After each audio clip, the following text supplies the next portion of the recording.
It was a cold, rainy evening in a small English town near Yorkshire. James and Emily, two university students, decided to explore an abandoned estate known as Blackwood Manor. Locals often whispered that the manor was cursed.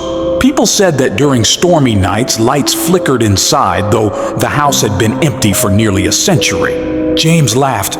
"Ghosts aren't real. It's just an old house." Emily, holding her flashlight tightly, replied, "Then why has no one dared to live here?" The iron gates creaked as they pushed them open. The manor stood tall, its windows shattered, ivy crawling up the stone walls. Thunder rolled across the sky as they stepped inside. The air was heavy with dampness. Dusty portraits of long-dead faces stared at them from the walls. Suddenly, Emily felt a cold hand brush past her arm. "James, did you touch me?" she whispered. James shook his head, his face pale. From the end of the corridor, they heard it. A child's laughter echoing in the empty house. James froze.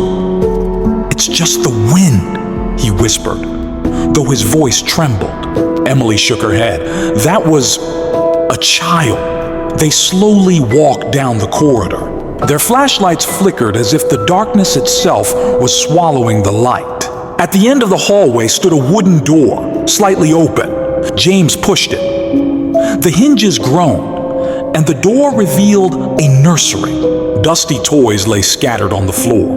A rocking horse moved back and forth, though no one touched it. Suddenly the laughter came again, but this time it was right behind them. Emily spun around. No one was there.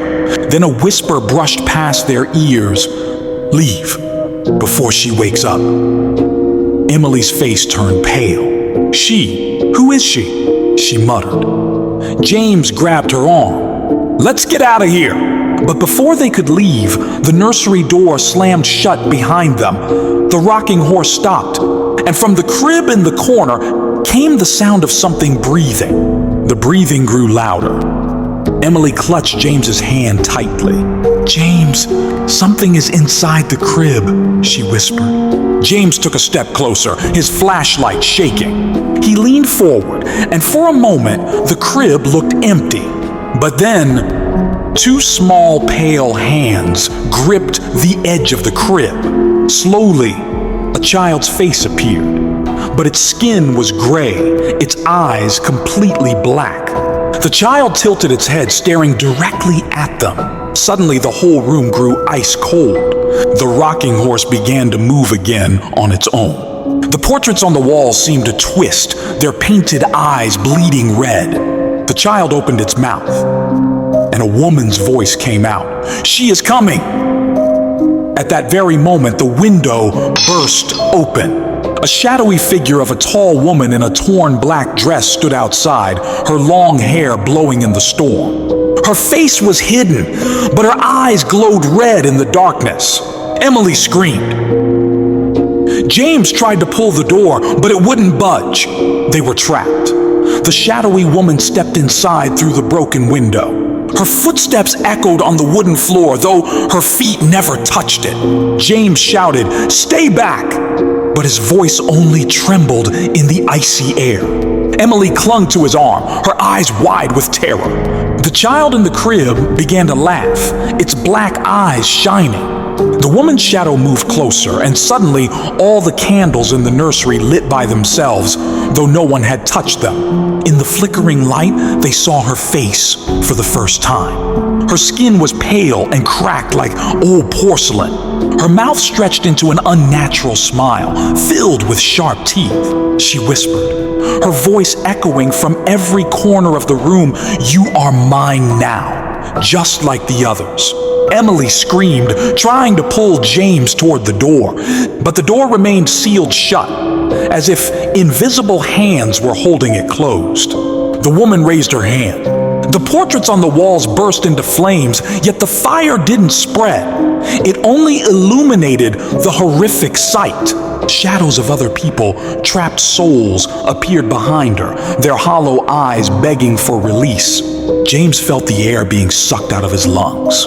He gasped, realizing the woman was pulling the life out of him. Emily, in desperation, grabbed the crucifix pendant from her neck and held it up high. "Stay away," she cried. For a moment, the woman shrieked, her shadow twisting violently. But instead of vanishing, she only grew larger. The shadow of the woman filled the entire nursery, her twisted face stretching beyond the walls. James could barely stand, his strength fading. Emily held the crucifix tighter, her tears streaming. "Please, leave us," she cried. The woman's voice thundered, "No one leaves Blackwood Manor." Suddenly, the child in the crib let out a piercing scream. The window shattered, and the storm outside roared louder than ever. Emily's crucifix began to glow with a strange, blinding light. The woman shrieked in rage. Her form cracked like shattered glass, her screams echoing through the house. The trapped souls behind her rose, their faces glowing with freedom, as if finally released. With one last scream, the woman's shadow exploded into darkness, vanishing into thin air. The door creaked open. James collapsed to the floor, gasping for breath. Emily helped him up, both trembling. They staggered out of the manor into the stormy night. Behind them, the house stood silent once more. But as they reached the gates, Emily heard it again. A faint whisper carried on the wind. "This is not the end.